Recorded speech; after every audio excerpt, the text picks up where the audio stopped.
ఆత్మల ప్రయాణం journey of souls అనే ఈ పుస్తకాన్ని ఆంగ్లంలో రచించినది డాక్టర్ మైకేల్ న్యూటన్. దీనిని తెలుగులోకి అనువదించినది డివైన్ బ్లిస్ పబ్లికేషన్స్. ఈ 41వ భాగంలో 11వ అధ్యాయమైన పరిణితి చెందిన ఆత్మలను కంటిన్యూ చేద్దాం. డాక్టర్, ఈ విధమైన ఆత్మ పరిశీలన మన లోకంలో జీవితం యొక్క ముఖ్య ఉద్దేశం.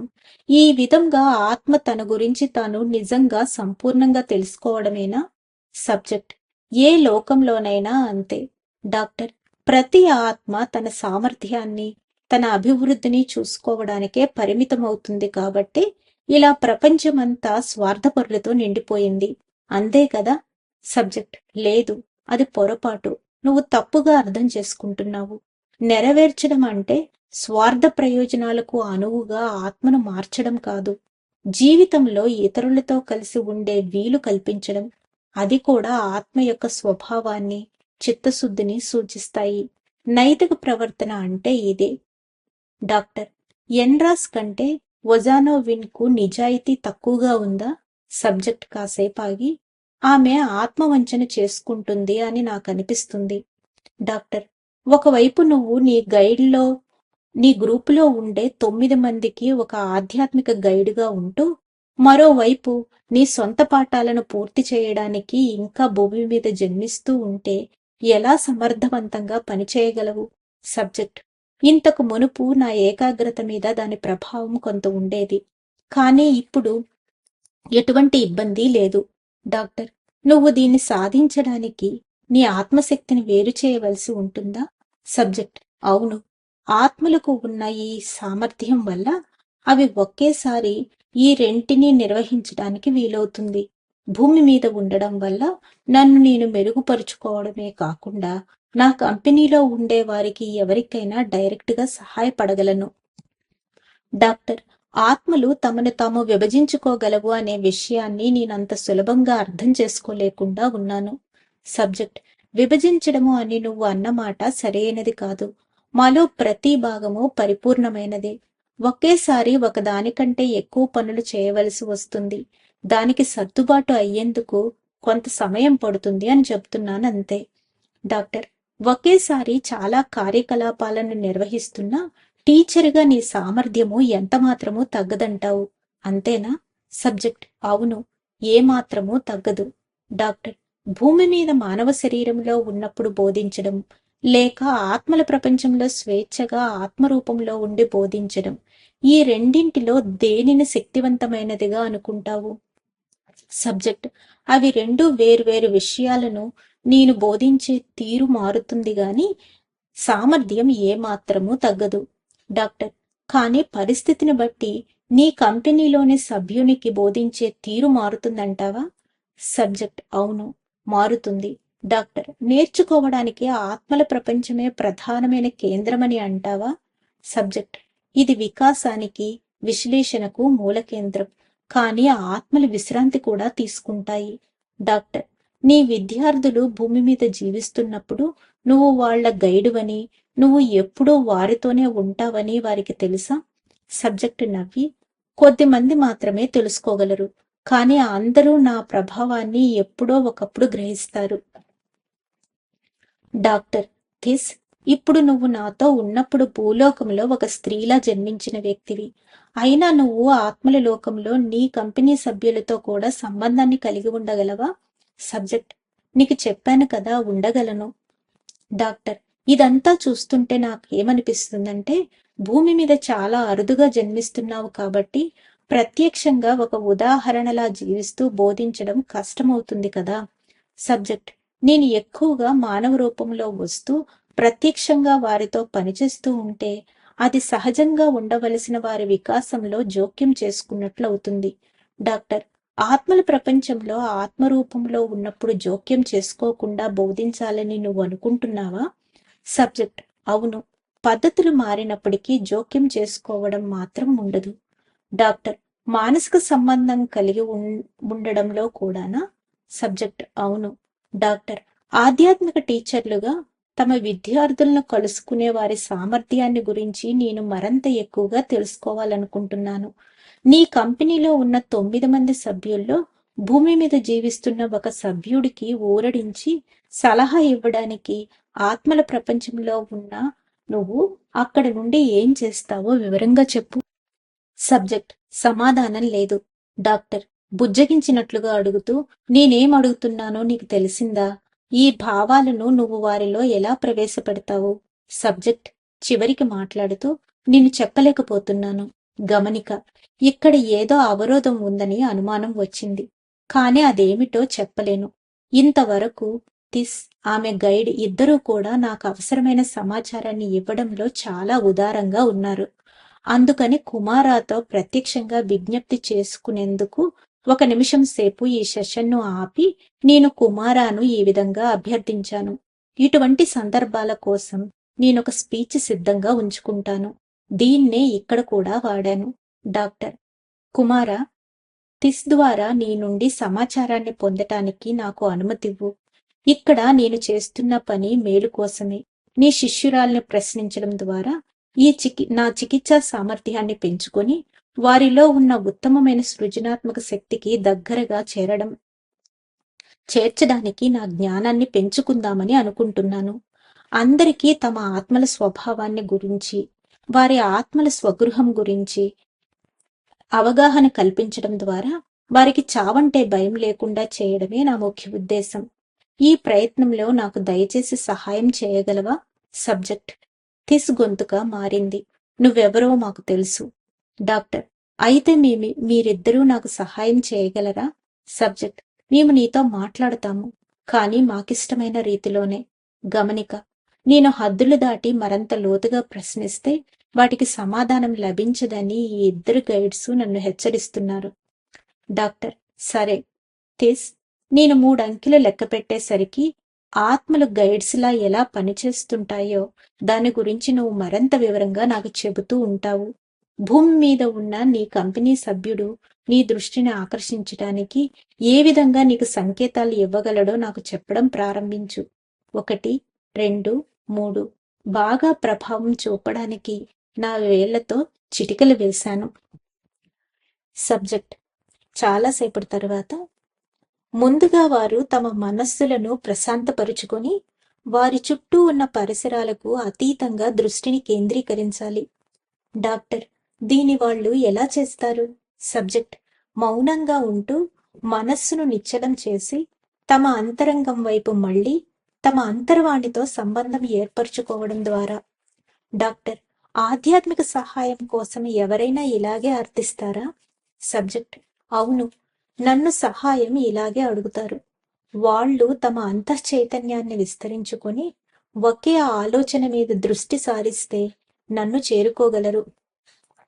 డాక్టర్: వారి ఆలోచనను కేంద్రీకరించవలసినది నీ మీదనా లేక వారిని బాధించే సమస్య మీదనా? సబ్జెక్ట్: నన్ను చేరుకోవాలంటే వాళ్లను బాధిస్తున్న సమస్యను దాటి వారు బయటికి రావాలి. మనస్సును నిశ్చలంగా ఉంచకపోతే అది వారికి చాలా కష్టం. డాక్టర్: నీ సహాయం కోసం నిన్ను చేరుకోవడానికి నీ కంపెనీలో ఉన్న 9 మందికి ఒకే విధమైన సామర్థ్యం ఉందా? సబ్జెక్ట్: లేదు, వారికి ఆ సామర్థ్యం లేదు. డాక్టర్: నిన్ను చేరుకోవడానికి బహుశా ఒజానోవిన్కు ఎక్కువ సమస్యలు ఉన్నాయనుకుంటాను. సబ్జెక్ట్: ఆ విధంగా చేసేవాళ్లలో ఆమె ఒకరు. డాక్టర్: ఎందుకని? సబ్జెక్ట్: సంకేతాలు గ్రహించడం నాకు సులభమే. భూలోకంలో ఉన్న వారికే అది కష్టం. వారి ఆలోచన శక్తి మానవ ఉద్వేగాన్ని అధిగమించాలి. అప్పుడే అది నన్ను చేరుకుంటుంది. డాక్టర్: నువ్వు ఆత్మల ప్రపంచంలో ఉన్నప్పుడు భూలోకం నుండి కోట్లాది మంది ఎంతో బాధతో తమ ఇతర గైడ్లకు సంకేతాలు పంపిస్తూ ఉంటారు కదా, వాటిల్లో నీకు మాత్రమే సంబంధించిన సంకేతాలను ఎలా గ్రహించగలవు? సబ్జెక్ట్: నాకు వెంటనే తెలుస్తుంది. పరిశీలకులందరికీ తెలుస్తుంది. ఎందుకంటే చాలా మందికి వ్యక్తిగత ఆలోచన శైలి ఉంటుంది. ఆ శైలిని బట్టి ఆలోచన ఎవరిదో తెలుసుకోవచ్చు. డాక్టర్: అంటే ఆలోచన క్షేత్రంలో ప్రకంపనలు ఒక ప్రత్యేకమైన కోడ్ కలిగి ఉంటాయనా? సబ్జెక్ట్ నవ్వుతూ: శక్తిని ఆ విధంగా వర్ణించవచ్చునని నేను కూడా అనుకుంటున్నాను. డాక్టర్: నీ సహాయం కోరిన వ్యక్తికి నువ్వు ఎలా సహాయం చేస్తావు? సబ్జెక్ట్ పళ్ళికిలించి నవ్వుతూ, వారి చెవుల్లో సమాధానాలు గుసగుసలుగా చెప్తూ ఉంటాను. డాక్టర్ సరదాగా మాట్లాడుతూ, భూలోకంలో కష్టాల్లో ఉన్న మనస్సుకు స్నేహితుడైన ఒక ఆత్మ చేసే సహాయం ఇంతేనా? సబ్జెక్ట్ అది కొన్ని విషయాల మీద ఆధారపడి ఉంటుంది. డాక్టర్ వేటి మీద? మానవుల రోజువారీ సమస్యల పట్ల టీచర్ ఆత్మలు ఉదాసీనంగా ఉంటాయా? సబ్జెక్ట్ ఉదాసీనంగా కాదు. అలా అయితే వారికి సమాధానమే చెప్పం కదా. మేము ప్రతి పరిస్థితిని బేరోజీ వేస్తాము. జీవితం తాత్కాలికమైనదని మాకు తెలుసు. మేము ఎక్కువగా తటస్థంగా ఉంటాము. ఎందుకంటే శరీరం లేనప్పుడు దానికి ఎప్పుడూ అంటుకొని ఉండే ఉద్వేగానికి అతీతంగా ఉంటాము. డాక్టర్ కానీ ఆధ్యాత్మిక గైడ్ సహాయమే కావాలని అర్థించే పరిస్థితుల్లో నువ్వేం చేస్తావు? సబ్జెక్ట్ గంభీరంగా, నిశ్చలంగా ఉండే పరిశీలకుల్లా బాధపెడుతున్న ఆలోచన యొక్క తీవ్రత నుండి ఆ ఆత్మ ఎంతగా బాధపడుతూ ఉందో మేము గుర్తిస్తాము. అప్పుడు మేము జాగ్రత్తగా దానిలో కలిసిపోయి సుతారంగా అతని మనస్సును స్పృశిస్తాము. డాక్టర్ ఈ సంబంధాన్ని ఎలా ఏర్పరచుకుంటారో మరింతగా నాకు వివరించు. సబ్జెక్ట్ కాసేపు ఆగి, ఆపదలో ఉన్న వ్యక్తి నుండి వచ్చే ఆలోచన శక్తి నిశ్చలంగా ఉండే కొలంలో కదలికలాగా గజిబిజిగా ఉంటుంది. మొదట్లో నాకు చాలా ఇబ్బందిగా అనిపించింది. కుమారాకు ఉన్న నైపుణ్యం ఇప్పటికీ నాకు రాలేదు. ఎంతో సున్నితంగా ఆ ఆలోచన తరంగంలోనికి వెళ్ళినప్పుడే దానిని చక్కగా గ్రహించగలగడం వీలవుతుంది. డాక్టర్ ఒక పరిశీలకుడు ఎలా ఇబ్బంది పడగలడు? నీకు 1000 సంవత్సరాల అనుభవం ఉంది కదా. సబ్జెక్ట్ ఆలోచనను ప్రసారం చేసే వారంతా ఒకే విధంగా ఉండరు. పరిశీలకుల సామర్థ్యాలు కూడా వేరుగా ఉంటాయి.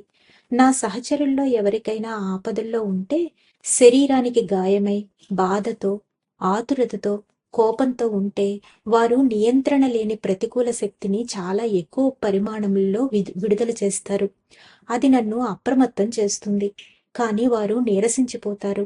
అలాంటి వ్యక్తికి అప్పుడు ఎలా సహాయం చేయాలనేది పరిశీలకునికి ఒక సవాలు లాంటిది. తక్షణ సహాయాన్ని కోరుకున్నప్పటికీ ఆ వ్యక్తులు ఆ సమయానికి సక్రమంగా ఆలోచించే స్థితి ఉండకపోవచ్చు. డాక్టర్ అనుభవం లేని గైడ్గా ఉన్నప్పుడు నీ తక్కువ సామర్థ్యం వల్ల నీకు ఇబ్బందికరంగా ఎలా అనిపించిందో నాకు చెప్పగలవా?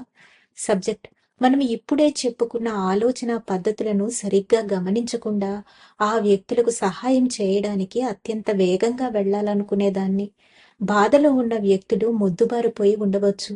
ఉదాహరణకు విపరీతంగా బాధపడుతున్నప్పుడు వారి అంతరంగంలోనికి ప్రవేశించలేము.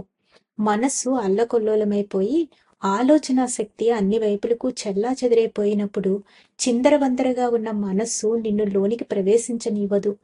డాక్టర్ నీ సహాయం కోసం ఆక్రోశించిన తరువాత వారి మనసుల్లో నువ్వు ప్రవేశించడాన్ని నీ కంపెనీలోని 9 మంది తెలుసుకోగలరా?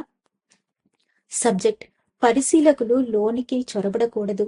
ఇది ఒక సున్నితమైన బంధం ఏర్పరచడం లాంటిది. వారిలో ఆలోచనలను ప్రవేశపెడతాము. వారు దానిని స్ఫూర్తి అని అనుకుంటారు. వాటిని పాటిస్తే వారికి శాంతి కలుగుతుంది. డాక్టర్ భూలోకంలో ఉన్న వారితో నువ్వు సంభాషిస్తున్నప్పుడు నీకు ఎదురయ్యే అతి గొప్ప సమస్య ఏమిటి?